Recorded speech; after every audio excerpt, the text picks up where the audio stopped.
খুলনা শহরে যানজটের একটা বড় কারণ হলো ইজি বাইক ড্রাইভাররা তারা গাড়ি চালানোর নিয়ম জানেন না, ট্রাফিক রুলস জানেন না।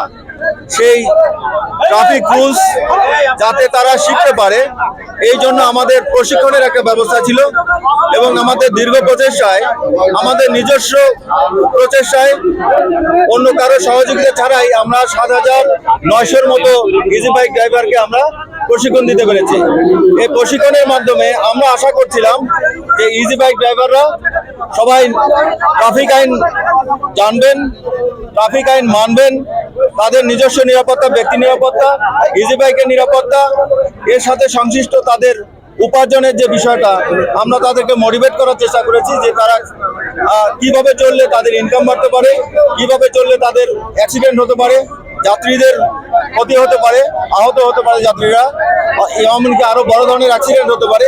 এই জায়গাগুলো আমরা তাদেরকে জানানোর চেষ্টা করেছি ওই প্রশিক্ষণের মাধ্যমে। তো আজকের যে র্যালি, এই র্যালির মাধ্যমে আমরা ইজি বাইক ড্রাইভাররা যারা আছেন এই শহরে তাদেরকে আমরা কমিটমেন্টের আওতায় নিয়ে আসতেছি। তারা অঙ্গীকার করবে, প্ল্যাকার্ডে খেয়াল করবেন, প্ল্যাকার্ডে বেশ কিছু কথা আছে যে কথাগুলো তারা নিজেরা অঙ্গীকারবদ্ধ হবে যে আমরা এই করব, এই করব না, এই কাজ করব, এই কাজ করব না। এই কাজগুলোর মাধ্যমে, এই অঙ্গীকারের মাধ্যমে এই শহরে অনেক চেঞ্জ আসবে, যেটা আমরা দীর্ঘদিন ধরে কামনা করছিলাম। এটা একটা র্যালি, আজকে প্রথম দিন, এরপরে আরো 11 দিন সারা শহরে বিভিন্ন লোকেশনে, স্পেশালি বড় বড় যে ট্রাফিক মোড় আছে সেই মোড়গুলোতে আমরা একইভাবে র্যালি করার চেষ্টা করব। নেক্সট 11টা দিন 11টা র্যালি হবে বিভিন্ন শহরের বিভিন্ন লোকেশনে। পুলিশের সাথে কেউ যাতে মনে না করে যে পুলিশ তাদের কোনো রাইভাল। পুলিশ আমরা সহযোগী শক্তি হিসেবে, সহযোগী প্রতিষ্ঠান হিসেবে আমরা তাদের পাশে থাকতে চাই। আমরা তাদের ইনকামে কোনো কোনো বাধা সৃষ্টি হোক এটা আমরা চাই না।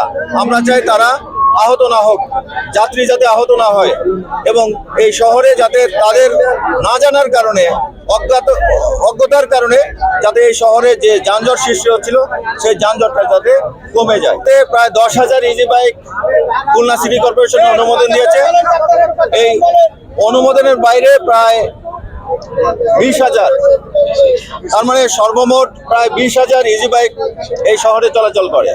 তার মানে অনুমোদন ছাড়াই আরো প্রায় 10,000 ইজি বাইক আছে। এই ইজি বাইকগুলো কিন্তু তারা অনুমোদন ছাড়া আছে। তবে একটা কথা ঠিক, সিটি কর্পোরেশন যেভাবে এই 10,000 যে অনুমোদন দিয়ে ফেলছে, এই 10,000 ইজি বাইক ড্রাইভারদের তাদেরকে কন্ট্রোল করার জন্য, নিয়ন্ত্রণ করার জন্য, অথবা একটা কন্ট্রোল মেকানিজমের আওতায় নিয়ে আসার জন্য যে চেষ্টা আমরা 1 বছর আগে থেকে শুনতেছিলাম, সেটা কিন্তু তারা বাস্তবায়ন এখনো করতে পারেন নাই। এটা আমাদের জন্য ভালো বিষয় না। আমরা শুনতেছি ভালো একটা কিউআর কোড, এটা সেটা নানান কিছু দিয়ে তারা একটা ম্যানেজমেন্টের আওতায় নিয়ে আসবেন, বাট আমরা শুধুই শুনতেছি গত 14 মাস ধরে এটার কোনো সুফল আমরা পাই নাই, আমরা দেখি নাই, আমি দেখি নাই। অ্যাটলিস্ট আপনারা ভালো বলতে পারবেন। ওই জায়গা থেকে আমি বলবো, অনুরোধ করব সিটি কর্পোরেশন যেন আমাদেরকে সহযোগিতা করেন। এর পাশাপাশি আমি বলবো যে প্রশিক্ষণের জন্য যে খরচ আছে সেই খরচটাও যেন তারা বিয়ার করেন।